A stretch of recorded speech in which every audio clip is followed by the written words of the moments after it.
Today, I'm going to be sharing with you terrifying folklore related to Halloween. These are cozy and creepy stories perfect to get you ready for the holiday. The first story is the messed up history of jack-o'-lanterns. And then the next story is the legend of the headless horseman and the real story behind it. And last, we have some eerie folklore from All Hallows Eve. If you're the type of person who stays up all night scaring yourself on the internet, like myself, make sure you like this video, subscribe to my channel, and hit the notification bell so you never miss a video of my dark creation.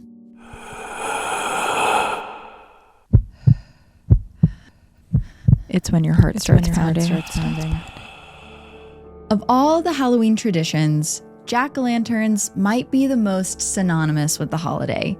Every year, millions of families scoop out the goopy innards of pumpkins and carve creepy little faces into them that glow in the candlelight. But what most people don't know is the folklore behind why we carve jack-o'-lanterns. Well, what if I told you that those little porch decorations have demonic origins? This is the legend of Stingy Jack. In a small village in Ireland hundreds of years ago lived a devious man named Stingy Jack. Jack was known to be the most manipulative, conniving, and thoughtless man in all of Ireland. He was the type of guy who never offered anyone help. He cheated at every card game, and he was willing to do whatever it took to scheme the other villagers out of their money. His reputation was so big that it's said to have reached the ends of the earth, and even well beyond that. See, one day, the devil learned of Stingy Jack. He thought Jack was the most vile man he had ever heard of, and for that reason, he had to have his soul. So, that Halloween night, as the owls sat on tree branches and a breeze kicked up dried leaves, Jack stumbled home from a pub. That night, the veil between the living and the dead thinned, and the devil was able to slip through into our world. He waited for Jack in the crisp autumn air by a water well. "To what do I owe this pleasure?" Jack asked as he approached the devil. He was a smug man. No one would ever dare joke at a time like this. The devil was almost offended, but he appreciated the lack of humility.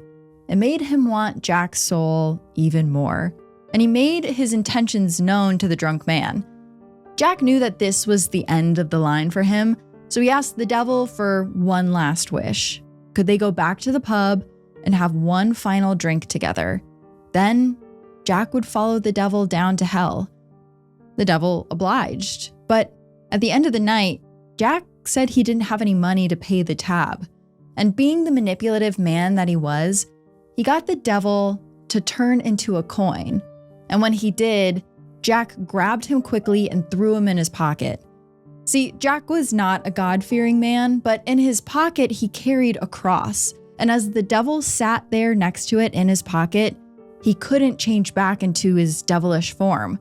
Stingy Jack only agreed to let him free if the devil spared Jack's life for at least 10 years, and the devil agreed. But once the 10 years were up, the devil came straight back, eager to collect Jack's soul. But Jack had other plans. He begged the devil to climb up an apple tree in his yard to get him one last snack before he took him to the underworld. And once Satan was up in the tree, Jack carved a big cross into the trunk, trapping Satan up in the gnarled branches.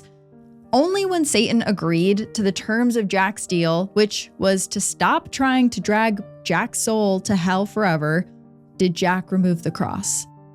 Finally, 10 years later, Jack passed away as an old man.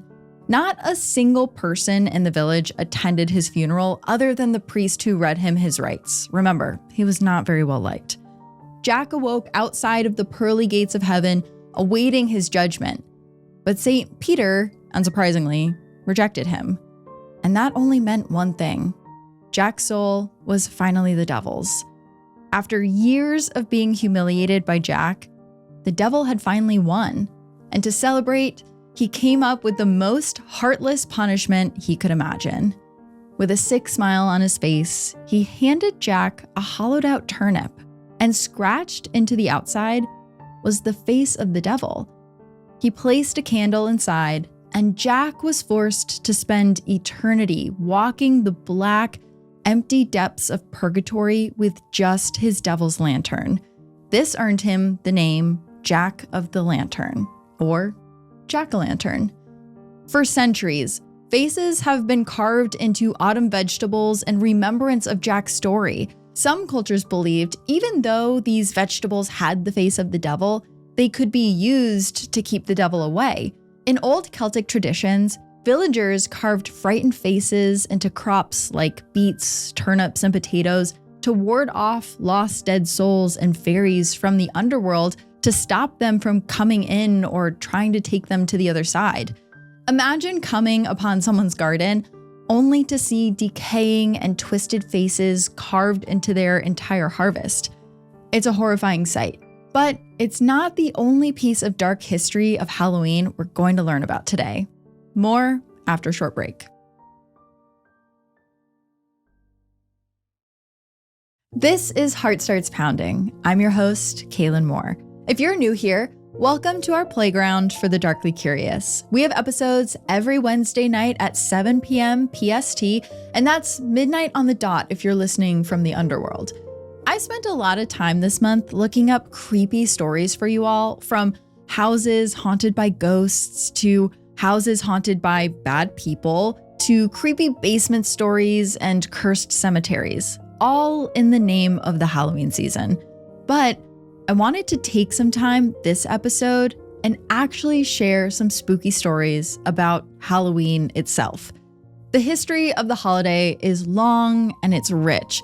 It blends pagan rituals from Ireland with Christian mythology. Some say it's the day where the veil is the thinnest and our world can interact with the next. Ghosts and demons can slip through.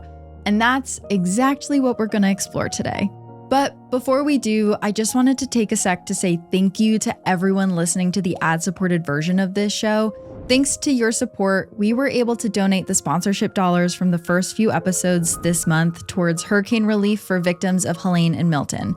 Specifically, we gave to places that I'm going to link in the description. But if anyone's listened to the Appalachian Horrors episode, you'll know that I have family connections there, and I love the folklore and legends from the region so much. So we wanted to just do whatever we could. Thanks to the community that we have at Heart Starts Pounding, we were able to make this donation. So I just wanted to take a sec to say thanks, you guys. Okay, now I want to get into one of the most famous Halloween legends of all, but in true Heart Starts Pounding fashion, there is a little bit of truth behind this legend, and we're going to talk about that as well. This is the legend of Sleepy Hollow. Ichabod Crane approached the iron gates of a beautiful federal-style mansion nestled in the woods. Lanterns flickered outside, illuminating guests while they hitched their horses to posts and entered, and beautiful string quartet music drifted out of the Palladian windows. Ichabod had been excitedly awaiting this party all day. He had just come to Sleepy Hollow in New York from Connecticut, and though he hadn't really made any friends yet, he had received a personal invitation from the most beautiful girl in Sleepy Hollow, who also happened to be from the wealthiest family in Sleepy Hollow, to attend her party that night, October 31st, Katrina Van Tassel. A chilly breeze rustled through the orange and red leaves as he hitched the horse he borrowed to a post, and he entered the party. One thing to know about Ichabod: he was not really loved by everyone in Sleepy Hollow. See, the residents were all really similar. They had all grown up in the quiet and dreamy town, and they heard the legends and stories. And as a result, they were all very superstitious. They knew about the ghost that stalked through the cemeteries. They knew which part of the woods to not go into at night. And they loved sharing these ghost stories with one another. Ichabod, on the other hand, was unfamiliar with the lore of Sleepy Hollow. He didn't really care much for it. He seemed most interested in marrying into the wealthy Van Tassel family at any cost. So, as Ichabod entered the party, everyone kind of looked at him and rolled their eyes. But he didn't care, because he was laser focused on Katrina, who was standing by the fireplace looking like an angel. She was with a small group, but seemed to be talking to another guy, Brom Bones, the handsome, universally beloved Brom Bones. He was the complete opposite of the arrogant and self-obsessed Ichabod, and for that reason, he was a total threat. Ichabod stormed straight up to Katrina and interrupted their conversation by asking her to dance. She seemed kind of confused, but agreed, and the two danced wildly to a few songs. But this angered Brom, and when Ichabod and Katrina came back to the group, he propositioned the newcomer, "Hey Ichabod, do you want to hear a ghost story?" Ichabod did not. Ghost stories really terrified him, but it was too late. Brom had already started. "Have you heard about the headless horseman who haunts Sleepy Hollow?" he asked him. Ichabod was trying to look tough, but he was already starting to feel nauseous. Everyone chimed in at that point, claiming that they had seen this headless horseman at some point. Legend said that he was the ghost of a Revolutionary War soldier who lost his head in battle from a cannonball. It was believed his grave was in the churchyard cemetery, and every night he woke from it to trot around Sleepy Hollow and find his head. Brom said that one night he saw the horseman himself. He was out riding his horse when all of a sudden he heard the echoey, haunting sound of hooves on cobblestone. That was the first sign the horseman was near.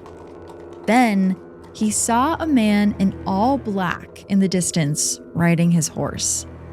But when Brom called out to see who it was, the man turned around.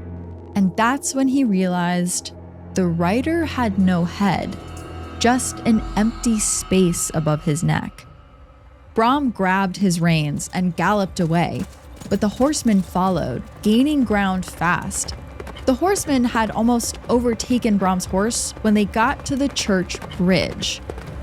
As they crossed, Brom turned around and watched as the horseman disappeared into thin air. "Remember," Brom told the group, "he can't cross the church bridge." At this point in the story, Ichabod was shaking. He was so freaked out, and he really didn't want to hear any more ghost stories. That had been quite enough. He looked over to Katrina to see if she maybe wanted to dance again, but she was looking at Brom, completely captivated by his story. So he just decided he should leave.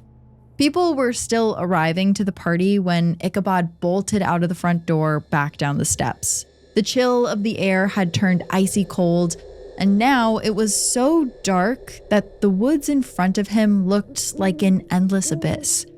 He grabbed his horse and he set off, thinking to himself how silly this town was.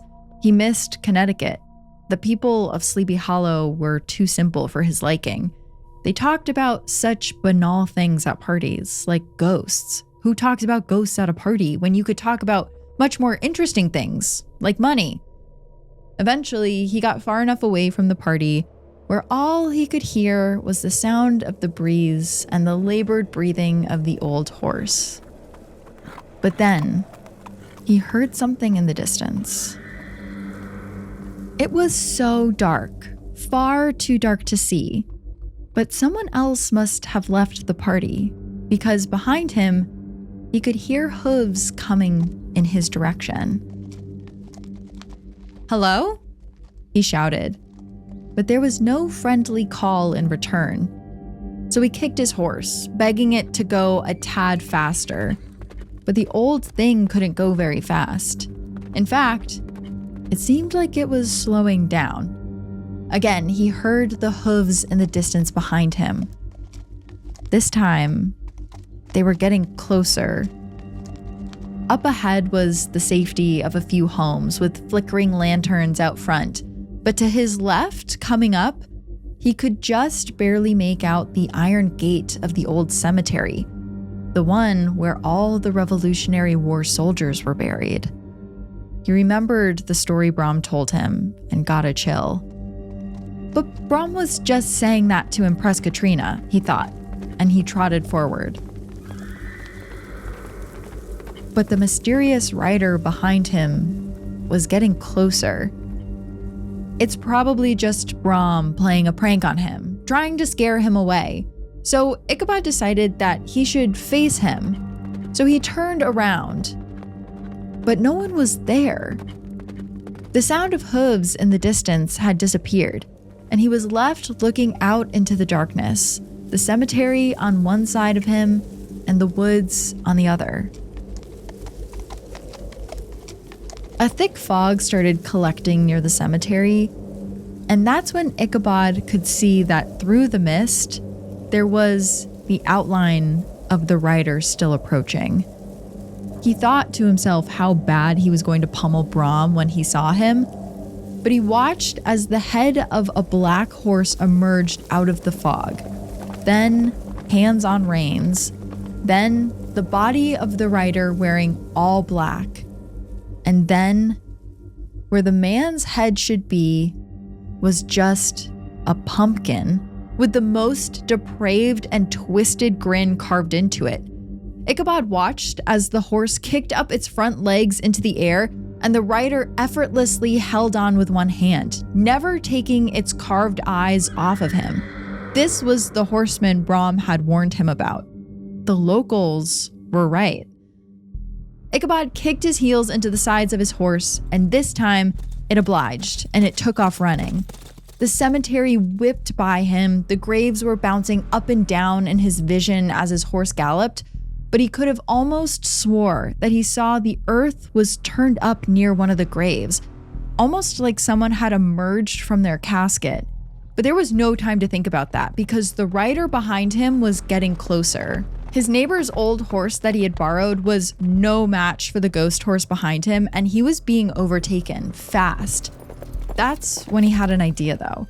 The cemetery was attached to the old stone church, and if he could just make it over to the church bridge in front of it, the rider would disappear. So Ichabod pulled the reins tight and his horse followed, bounding over the stone wall and cutting through the graveyard towards the church bridge. But the rider did the same, and he stayed hot on his heels. The church bridge was getting closer and closer, and Ichabod was almost there. He dug his heels into the side of the horse even harder, begging him to speed up.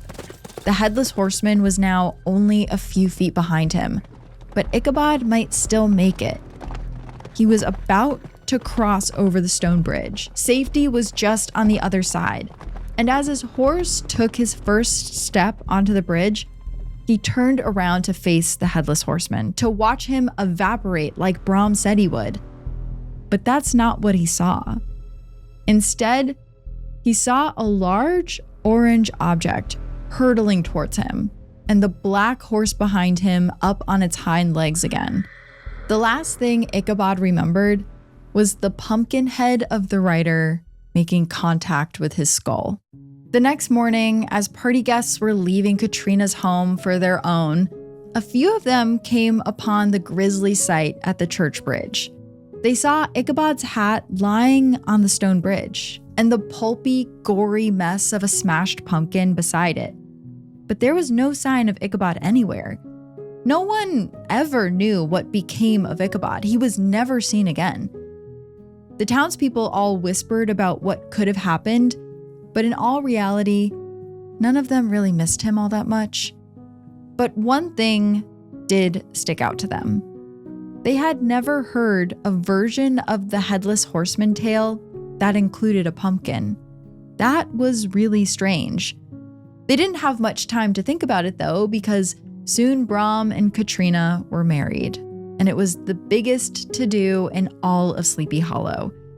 It wasn't until years later that Sleepy Hollow started sharing their new legend, one about the outsider who couldn't outrun the headless horseman on Halloween night.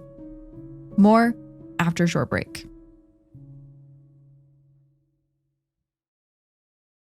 I love the legend of Sleepy Hollow, but you might be shocked to know that it's not just a legend. There are parts of that story that were inspired by true events. There really was a Revolutionary War soldier who was decapitated by a cannonball in the real town of Sleepy Hollow the night before Halloween in 1776. Lieutenant Ephraim Fenno was an American soldier who arrived in the area to save the American troops. The first day he was there, though, he fired a cannonball from atop a hill and he blew off the head of a German man who was fighting for the British, killing his horse in the process. The horrific scene shocked the British and ultimately led to the American soldiers winning back control of the war. He was buried in a grave 8 miles outside of Sleepy Hollow, but locals swore they would see his headless body rise from the grave each night and search the earth for his head. The legend of Sleepy Hollow is probably a blend of this tale and the legend of the Dullahan, a Celtic legend of a headless soldier who carries his rotting head in his hands as he scours the earth for victims to bring back to hell with him. His head is said to have the most twisted and devilish expression as it decomposes in his arms. Sometimes he can be seen holding a human spine in his other hand, and he'll whip anyone who looks at him in the eyes, permanently blinding them. The only word he ever speaks is the name of the next soul he plans to take, and the only way he can be stopped is by throwing gold in his path. But the legend leaves a lot up for interpretation. Was it really the devilish headless horseman that took Ichabod to hell with him? Or did Brom scare him off in an attempt to win over Katrina? I guess that's up for you to decide. For our last tale, I'm gonna take you back in time with me, thousands of years, to the origins of Halloween. So Halloween itself has ancient Celtic pagan roots in the festival Samhain. Samhain was celebrated as early as 300 BC and translates to summer's end. It was the festival of fire used to usher in the dark half of the year. Samhain was the most important moment of the Celtic year where connection to the other world was intensified. See, it was believed that the veil between life and death became thinner on that one spooky evening, and spirits, fairies, and other creatures of folklore would come roam the earth. Locals would dance around massive bonfires set by druid priests and toss crops in as sacrifices to the gods for protection. One of these gods was known as the crone. The crone goes by many names, including the old woman, grandmother, the wise one, divine old woman. Some call her the old wife of thunder because of her violent and turbulent nature.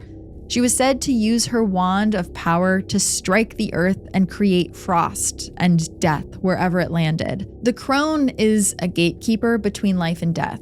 She decides who stays and who goes. So celebrations of Samhain thought it was important to make sure that she was happy, or else she would steal their loved ones as they slept. But over the years, paganism was replaced by Christianity, and Samhain transformed into All Hallows Day, a day the Catholic Church would never admit being inspired by paganism. They tried their best to separate the images.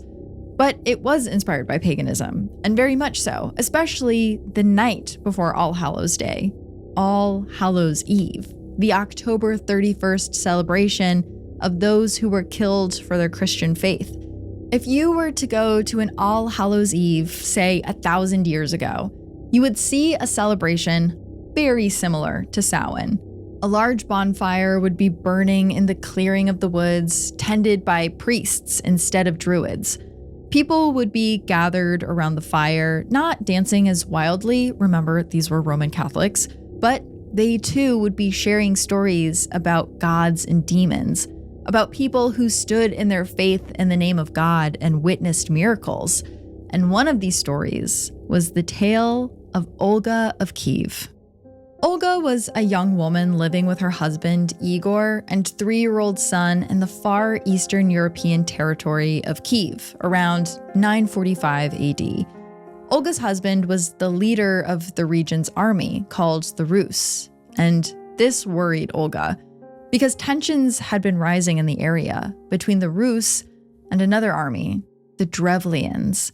But he insisted that he was okay and he wouldn't let anything bad happen to their family. One night, though, her worst fears came true. Just after midnight, a couple of Drevlian soldiers broke into their home and killed Igor in front of her. Now, women at this time had few options, and many women would have been left destitute without the help of their husbands. Some would have ended up homeless, but not Olga. A fire had been ignited inside of her, and she wouldn't rest until she avenged Igor's murder. So one day, after Rus' army officials came to Olga's home to inquire if Igor's son was in any position to take over his military position, they were disappointed when they saw that the boy was only 3 years old. He just wasn't ready yet. But Olga insisted that she could take over until her son turned 18. She knew military strategy. She had learned everything from Igor. They spoke about his job every single night. The military officials looked at each other hesitantly, but they agreed that Olga could take over Igor's position until her son was old enough. But little did they know that Olga's entire military strategy was to kill as many Drevlian soldiers as she possibly could to avenge her husband. So the night before her first strike on the opposing army, she received a letter, and it was from the prince of the Drevlians, a scrawny and evil man named Mal. He was proposing marriage to Olga as a way to bring the two armies together.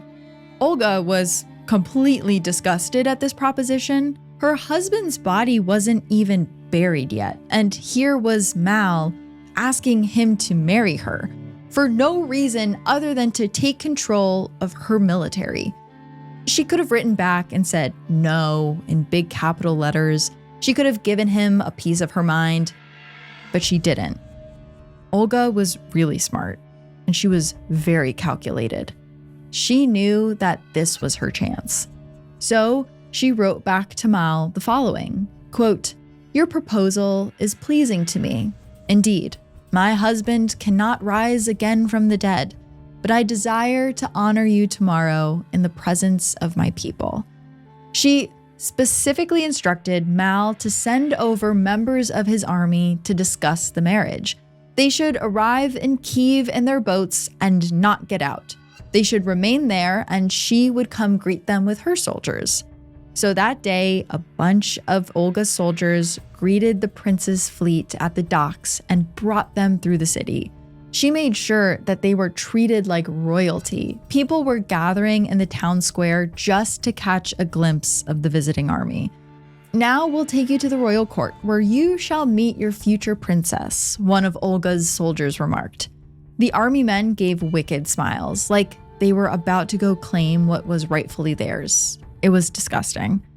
The soldiers brought Mal's men over to the royal court, where outside there were these long and deep trenches dug, almost like moats that weren't full of water.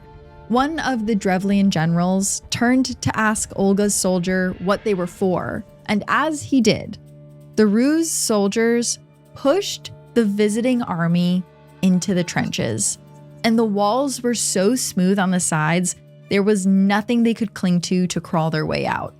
The last thing the soldiers saw as they looked up was the stone-cold face of Olga staring down at them before chunks of cold dirt hit their faces. Olga listened to the screams with glee as the men were buried alive.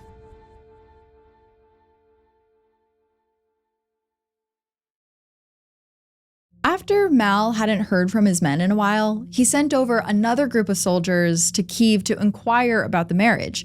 And when they arrived, Olga offered them a bathhouse so they could bathe after their long and grueling journey. And once the soldiers were inside, she locked the doors and set the bathhouse on fire. Finally, Olga sent word to the rest of the Drevlian soldiers to prepare a big feast. She said that talks about the union had gone splendidly, and she would be arriving at their capital for the wedding. The day of the event, however, Olga was nowhere to be found. So Mal was waiting at a large table in his castle for his bride, and figuring that she would just be a few more minutes, he and his men drank beer and started eating. By the time Olga and her men showed up, they were completely drunk. Mal stood to greet his future wife, and Olga plunged her sword into him, avenging her husband Igor. The other soldiers were slow to respond, and they were slaughtered in their seats at the table. Olga went on to be deemed a saint within the Catholic Church after she converted later in life. She spent the rest of her days dedicated to killing as many Drevlian soldiers as she could get her hands on. And her story stayed alive as it was told every All Hallows Eve by a massive bonfire. So this Halloween, as you carve your jack-o'-lanterns and tell ghost stories, remember some of the roots and legends of the holiday. Think of Olga and her bloody quest. Remember the soldier who lost his head on Halloween.